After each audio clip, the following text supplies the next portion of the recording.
Share issue at premium. क्या होता है शेयर इशू एट प्रीमियम? इसके पहले वाले क्लास में देखे थे शेयर इशू एट पार। अगर कंपनी अपने फेस वैल्यू पर शेयर को इशू करती है तो उसे शेयर इशू एट पार कहते हैं, लेकिन अगर फेस वैल्यू से ज़्यादा अमाउंट पर शेयर को इशू किया जाता है तो उसे शेयर इशू एट प्रीमियम कहते हैं।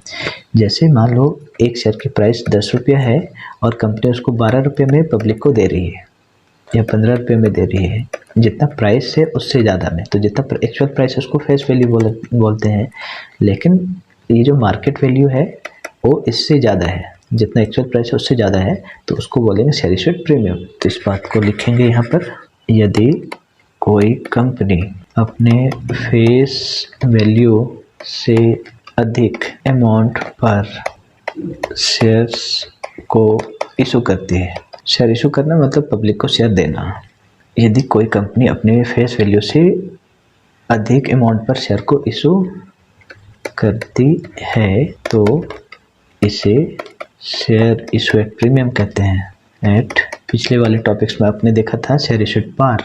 तो पार में क्या होता था, जितना प्राइस है एक्चुअल प्राइस उसी प्राइस पे कंपनी शेयर को देती थी या शेयर को बेचती थी, तो उसे शेयर इशू एट पार कहते हैं। लेकिन अगर कंपनी ज़्यादा में बेचेगी शेयर को तो उसे शेयर इशू एट प्रीमियम कहेंगे।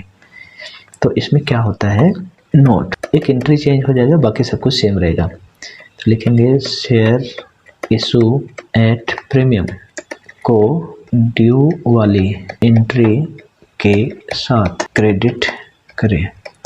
जहाँ भी प्रीमियम का अमाउंट मांगा जाएगा, जैसे प्रीमियम का अमाउंट एप्लीकेशन के साथ भी मांगा जा सकता है, first call, allotment, second call, किसी भी इंस्टॉलमेंट के साथ मांगा जा सकता है।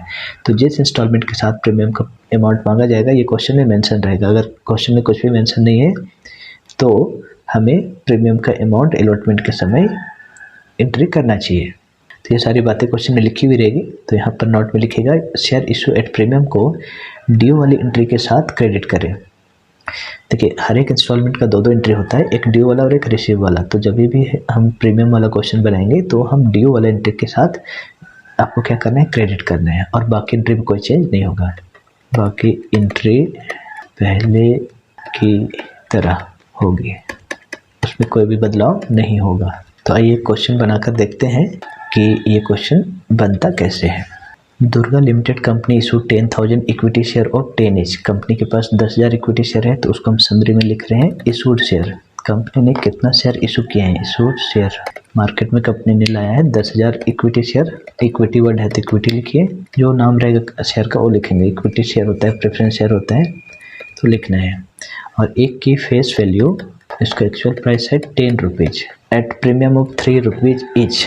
कंपनी इसको 3 रुपये प्रीमियम पर बेच रही, 3 रुपये ज़्यादा मांग रही, प्रीमियम मीन्स ज़्यादा। तो प्रीमियम को ना सिक्योरिटी प्रीमियम वर्ड लिखेंगे। सिक्योरिटी प्रीमियम है 3 रुपीज़। अब देखिए 10 रुपये प्राइस है, 3 रुपया महंगी बेच रही है, तो उसका टोटल प्राइस कितना हो जाएगा, 13 रुपया। तो उसको बोलेंगे मार्केट प्राइस। Market price. और जैसा कि आपको बताए थे कि अगर फेस वैल्यू से मार्केट प्राइस ज़्यादा हो तो उसी को शेयर इशू एट प्रीमियम कहते हैं। तो मार्केट प्राइस क्या हो जाएगा, 10 होते हैं 13 रुपये। अब इस 13 रुपये को कंपनी एक ही बार में ले रही है या फिर अलग अलग इंस्टॉलमेंट में, वो क्वेश्चन में दिया हुआ रहेगा। देखो लिखा हुआ है पेबल 2 रुपीज़ ऑन एप्लीकेशन। तो पहला इंस्टॉलमेंट को एप्लीकेशन बोलते हैं, वो 2 रुपये मांगा जा रहा है। और 5 इंक्लूडिंग प्रीमियम ऑन अलॉटमेंट, 5 रुपये अलॉटमेंट पर। सेकंड इंस्टॉलमेंट को अलॉटमेंट बोलते हैं और इसमें प्रीमियम भी शामिल है, ऐसा क्वेश्चन में लिखा हुआ है। तो प्रीमियम अगर 3 रुपया है तो 2 रुपया अलॉटमेंट हो गया और 3 रुपये प्रीमियम हो गया, दोनों मिलाकर 5 रुपया।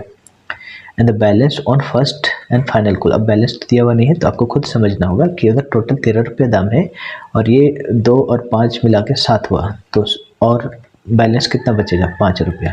तो 5 नहीं होगा, 8 होगा, सॉरी 6, क्योंकि 2 और 5 हो गया 7, 7 और 6 13, तो 13 आने के लिए यहाँ पर 6 होगा। तो ये बैलेंस हो गया, बैलेंस मतलब बचा हुआ अमाउंट, ठीक है। All the shares were taken up and fully paid. सारे पैसे मिल गए कंपनी को। Expenses of issue amounting to ₹3,000 which may be written off as per rule. Give journal entry, give the necessary cash book journal entry, the balance sheet. अच्छा, इस question में एक चीज़ मिटा दीजिए अभी के लिए, थोड़ा देर के लिए, क्योंकि इस क्वेश्चन में हम शेयर इशू एट प्रीमियम बता रहे हैं। तो अभी ये क्वेश्चन को थोड़ा सा चेंज कर देते हैं। कैश बुक हम लोग बाद में सीखेंगे, उसका अलग से क्वेश्चंस बनाएंगे। और बैलेंस शीट भी बाद में है। तो इसको हम थोड़ी देर के लिए मिटा रहे हैं। इस क्वेश्चन में हम आपको सिर्फ और सिर्फ प्रीमियम की एंट्री कैसे होती है वो सिखा रहे हैं, तो इसलिए इसको हटा दिए हैं। तो क्वेश्चन में बोला था कि 2 रुपये एप्लीकेशन पर, 5 रुपये अलॉटमेंट और बाकी जो बचा बैलेंस वो फाइनल कॉल पर।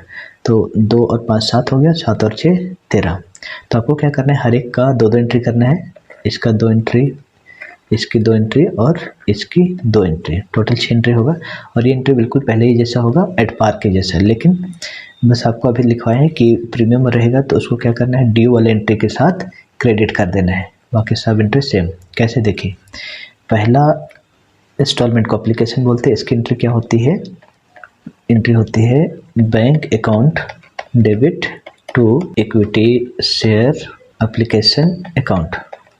अमाउंट कितना होगा, 10,000 इंटू 2 20,000। नरेशन लिखेंगे being equity share application money receive. दूसरा एंट्री होगा, इसको शेयर कैपिटल में ट्रांसफ़र किया जाता है तो उसकी एंट्री होती है equity share application account debit to equity share capital account 20,000 rupees. लिखेंगे share application money transfer to share capital account.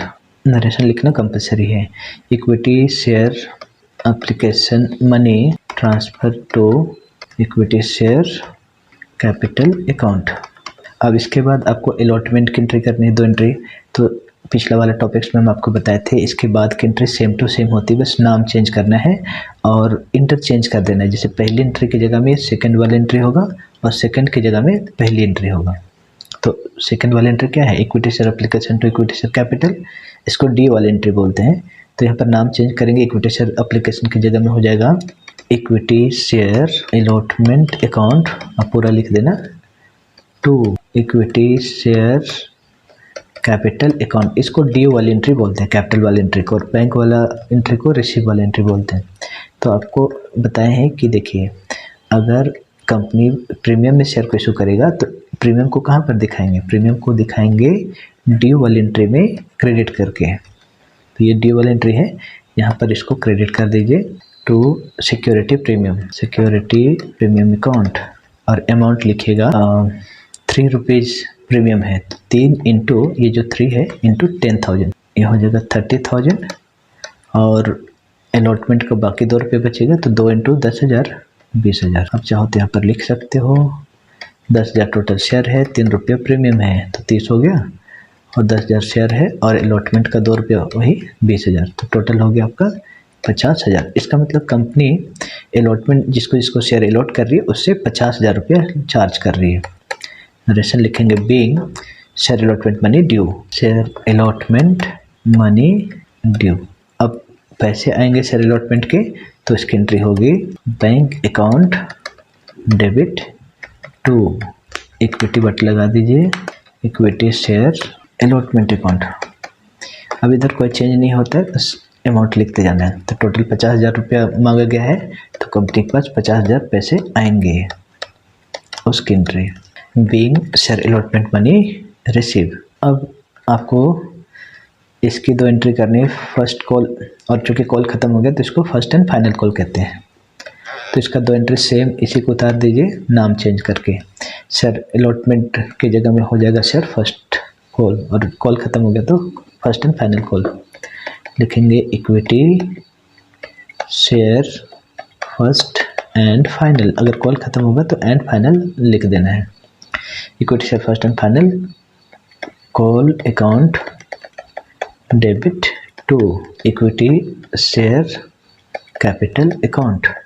Amount हो जाएगा, देखिए 6 into 10 60,000, 60,000 being equity share first call money due. और जब इसके पैसे मिल जाएंगे तो होगा रिसीव। तो सेकंड वाला एंट्री यही वाला सेम उतार दीजिए, bank account debit to equity share allotment की जगह में फर्स्ट कॉल हो जाएगा bank account debit to equity share first and final call account. Amount हो जाएगा 60,000 रुपीज़। नरेशन लिखेंगे being equity share first and final call money receive. तो इस तरीके से बनता है इशू एट प्रीमियम। तो आपने अभी तक देखा दो topics, share issue at par last वाले टॉपिक्स में, और अभी देख रहे हैं शेयर इशू एट प्रीमियम। तो दोबारा से एक बार बता देते हैं, अगर कंपनी अपने फेस वैल्यू पर शेयर को इशू करती है तो उसे शेयर इशू एट पार कहते हैं, और अगर कंपनी शेयर को अपना फेस वैल्यू से ज़्यादा अमाउंट पर इशू करते हैं तो उसे शेयर इशू एट प्रीमियम कहते हैं। और वहीं पर अगर शेयर को कम अमाउंट पर, जितना प्राइस है उससे कम अमाउंट पर इशू करेगी तो उसे शेयर इशू एट डिस्काउंट कहते हैं। बट अभी डिस्काउंट में शेयर इशू करना अलाउड नहीं है। तो क्वेश्चन में आपको सिर्फ दो ही मिलेंगे, शेयर इशू एट पार और शेयर इशू एट प्रीमियम। ये क्वेश्चन नंबर 2 डन।